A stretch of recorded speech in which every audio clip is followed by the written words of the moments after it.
Vamos a tratar ahora sobre las diferencias entre metodologías cuantitativa y cualitativa. Lo haremos mediante la comparación entre dos tipos diferentes de estudios.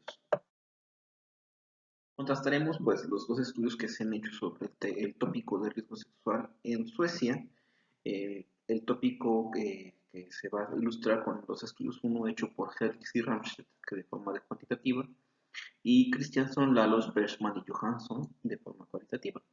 El nombre del estudio cuantitativo es Evaluación del comportamiento sexual, las actitudes sexuales y el riesgo sexual en Suecia, del 89 al 2003. Pues los autores, como les dije, fueron Herlitz y Ramstedt en el año 2005. Y el estudio cualitativo, su traducción es Ojos bien cerrados, sexualidad y riesgo de los jóvenes suecos seropositivos. Son cuatro autores, Christianson, Lalos, Bergman y Johansson, publicado en 2007. Estos son los títulos de los artículos originales, el de Herlitz y Ramstedt, que fue publicado ahí en archivos de comportamiento sexual, y Ice Was Shot, que fue hecho por Christensen, Lalosh, Bergman y Johansson, publicado en la revista escandinava de Salud Pública. Bueno, ¿qué pasa con el estudio cuantitativo? Para empezar, el tipo de objetivo que tiene su verbo, identificar los cambios en las actitudes, conocimiento, creencias y conductas de la población sueca en general. Es un verbo más característico de la lógica deductiva. Tiene pues obviamente unas hipótesis que son las que conducen el estudio, que las que se van a buscar comprobar. La A, que la conducta sexual riesgosa de la población sueca pues ha disminuido. B, que las actitudes relativas al sexo se han vuelto más conservadoras debido al riesgo de contraer VIH-Sida. En el estudio cualitativo tenemos un objetivo de diferente naturaleza. Aquí se busca explorar, no se busca determinar, no se busca hacer explicaciones, sino comprensiones. Por eso el verbo dice explorar las percepciones sobre la decisión de correr riesgos sexuales entre los jóvenes seropositivos y su comprensión de las razones por las que contrajeron el VIH. Y por ser un estudio cualitativo no se maneja mediante hipótesis. De hecho, los estudios cualitativos raras veces van a manifestar sus supuestos. En este caso hay un supuesto que sería que la percepción del riesgo sexual tiene injerencia en la propagación del VIH entre los jóvenes suecos. Y B, hay razones que permiten comprender por qué estos jóvenes adquirieron el VIH y se pueden identificar por su experiencia de vida. En el Quanti, pues tenemos un muestreo. Sabemos que el muestreo es la obtención de estos sujetos que van a participar y nos van a permitir la obtención de conocimiento. Se realizó un muestreo aleatorio estratificado por edades que fue obtenido de la población sueca general en 1989, en el 94, en el 97 y el año 2003. N es el número de población, fue 4.000 cada año mediante esta técnica de muestreo estratificado, y se hizo un muestreo aleatorio en el 2000 solo entre habitantes de centros urbanos, pues porque pues son diferentes tipos de personas las que viven en ciudades que las que viven en campos, zonas rurales, y su N es igual a 6.000 participantes. Pero también se explicita que hay una tasa de respuesta, porque cuando se invita a participar difícilmente van a acudir los 4.000 que se esperan en el muestreo. Entonces aquí se explicita que hubo una tasa de respuesta de la población invitada del 63%, que nos da un total de una población de 13.762 participantes. Y en el estudio cualitativo, de hecho, esta palabra de muestreo ya es muy poco utilizada porque no se requiere un muestreo, sino una selección. Entonces aquí lo que se recurre es al muestreo intencionado, que en algunos casos se le llama por la técnica de bola de nieve o también muestreo teórico. Este muestreo pues, se hizo para invitar a 10 pacientes seropositivos y estos participantes cumplieron con unos criterios de selección. Fueron 5 hombres, 5 mujeres, una edad que oscilaba entre los 15 y los 25 años y ser residentes de este país, Suecia, no importando la nacionalidad. Y pues también los participantes fueron seleccionados con ayudas de clínicas y organizaciones de ayuda para enfermos de VIH-Sida. El estudio cuantitativo pues recorre a métodos de obtención de datos como son los cuestionarios de respuestas cerradas con opciones múltiples y fueron conformados por 85 a 90 elementos cada cuestionario. Se entregó por correo a todos estos integrantes invitados. Pues dice que se enviaron hasta 3 recordatorios para responder.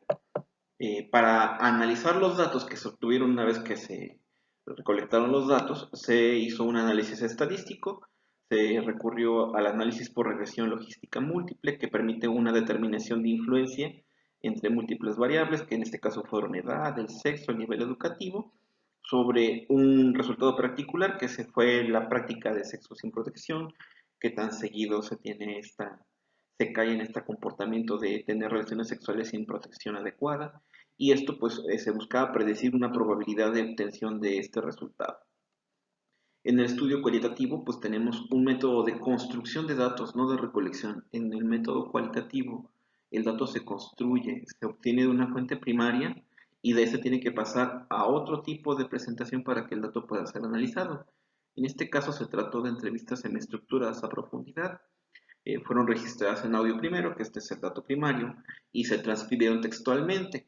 Todas estas palabras dichas en la entrevista, capturadas por medio del audio, se transcribieron tal y como fueron dichas, que por eso hablamos de una construcción de que se obtiene un dato primero por una forma de registro y ya luego se pasa a otro medio para su análisis. ¿Cómo fue analizado?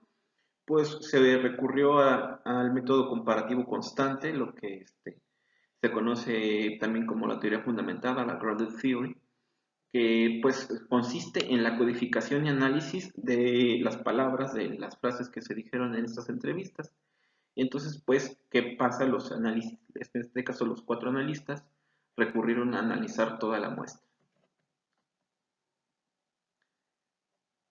Bueno, y lo que se procedió fue a una organización de los datos en categorías centrales y subcategorías, pero también para garantizar la credibilidad, se invitó a los participantes a leer y comentar los análisis preliminares para que así se hiciera una triangulación de la información. En cuanto al estudio cuantitativo, los principales resultados fueron que ninguna de las hipótesis comprobó que hubiera un aumento de contactos sexuales causales sin preservativo y con múltiples parejas entre 1989 y 2003. Tampoco se comprobó que las actitudes hacia el sexo casual fueran más permisivas en 2003 que en 1989. Tampoco se comprobó que haya actitudes más liberales en lo que respecta a la aceptabilidad del sexo casual que comportamiento explícito. Y tampoco se comprobó que los participantes más jóvenes fueran más propensos a ser más conscientes en cuanto al uso del preservativo que los participantes mayores. En conclusión, se llegó a esta conclusión que hay que fomentar una educación sexual continua y extensa para ayudar a reducir el riesgo de contraer enfermedades de transmisión sexual que puede ser controlado por un comportamiento sexual responsable, por ejemplo, usar condón cuando se vaya a tener una relación casual. Y en el cualitativo, pues sus principales resultados fueron la identificación de 2 grupos de factores que limitan la posibilidad del individuo para ejercer su agencia en una interacción sexual. Los puntos ciegos socioculturales, que son factores que ya vienen de la educación, de la cultura en que una persona crece, que hacen que no se hable constantemente ni con apertura de sexo seguro. O sea, sin un ambiente familiar nunca se habló de sexo, pues difícilmente lo vas a abordar también en otros contextos.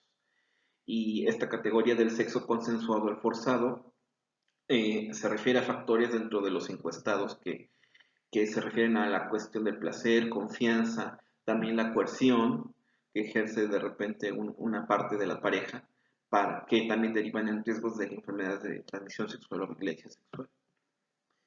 Bueno, y pues las conclusiones a las que llega el estudio cualitativo es que pues estos datos y el análisis que se realizó pues enfatizan la naturaleza contextual de las experiencias y las prácticas sexuales y la forma también en que influye el poder y el género en estas experiencias, ¿no? Cómo también se manifiestan unas relaciones de poder. Contrariamente a la idea que pues puede inspirar la promoción de la salud de un agente racional que toma decisiones sobre el comportamiento sexual, pues a través de las narraciones se encontró que la agencia se ve comprometida con diversos factores que están fuera del control del individuo, como hablamos, ¿no? La cuestión de poder, la cuestión sociocultural, de muchas cosas que pues por ser tabú durante muchos años después ya no entran en nuestras mentes. ¿Qué podemos ver de este estudio cuantitativo? Pues que muestra cambios en actitudes sexuales y prácticas a nivel poblacional de este año que empezó en el 89 del siglo XX hasta el 2003 del siglo XXI. Muestra también los factores que predicen la obtención de resultados particulares en los que un investigador podría estar interesado. Y pues también esto puede ser útil para orientar futuras intervenciones en el campo de la salud pública, en el campo de la educación, en otras cuestiones también de cuestiones de inclusión. ¿Qué es lo que no nos puede mostrar? Pues no nos muestra los significados de las diferentes experiencias a nivel individual, no nos muestra las causas de los cambios que han ocurrido en los participantes, porque pues generalmente se queda en solamente la obtención de un dato duro, de un número. ¿Qué es lo que muestra el estudio cualitativo? Este estudio nos permite ver la riqueza de experiencias vividas reales. Bueno, y no solamente de las reportadas, porque no podemos decir que estas experiencias sean aplicables a todas las personas. Estas son experiencias solamente de los que participaron en las investigaciones. También nos permite ver matices y una diversidad dentro de los relatos, porque no podemos ver que haya un relato único, son diferentes relatos, diferentes experiencias, y también podemos ver ciertos patrones de comportamiento, patrones de, de análisis de vida que se puede ver a través de las palabras de los participantes.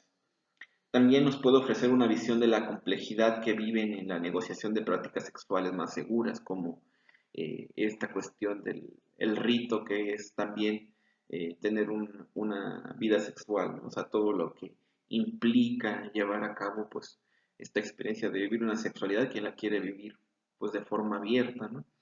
También puede ayudar a entender cómo y por qué los jóvenes que están en riesgo de contraer el VIH en esta edad, pues lo hacen, por qué les pasa, porque se supone que teniendo, digamos, una época en la que todos sabemos lo que pasa, pues siguen habiendo tantos casos de VIH.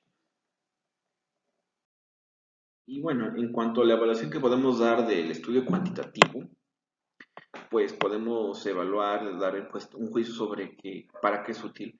Lo cuantitativo siempre va a ser útil para ver grandes patrones, para encontrar generalidades para aplicar en teoría, en las macro teorías, ¿no?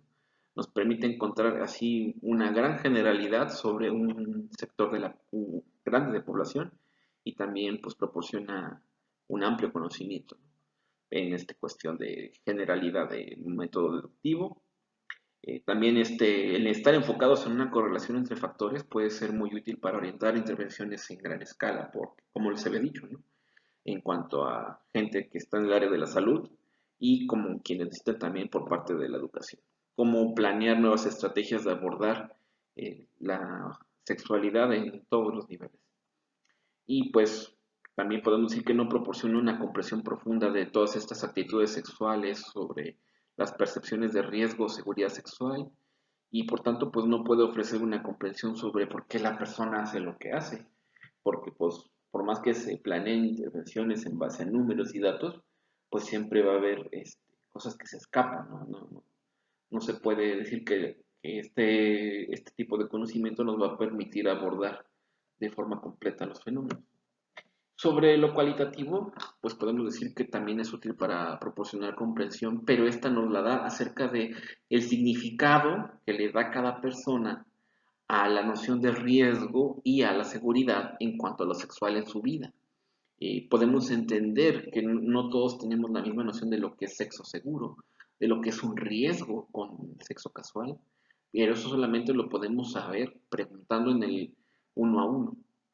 También nos proporciona una comprensión rica, profunda de la forma en que la gente entiende y pone en práctica pues todos estos conocimientos, estos hechos científicos que ahora tenemos sobre riesgo y seguridad sexual, como teniendo a la mano tanto conocimiento y tanta información, aún así no sabemos darle el uso, solamente yendo uno por uno.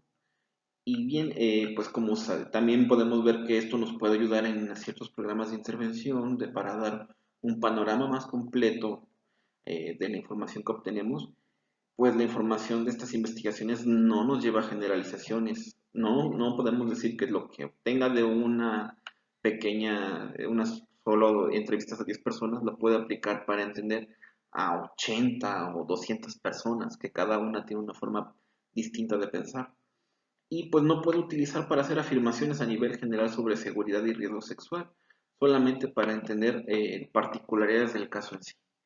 Bueno, pues esto fue la presentación, les agradezco mucho. Por favor comenten qué es lo que piensan, eh, ¿Qué piensan ustedes que sea mejor para abordar estos proyectos? Un saludo a todos.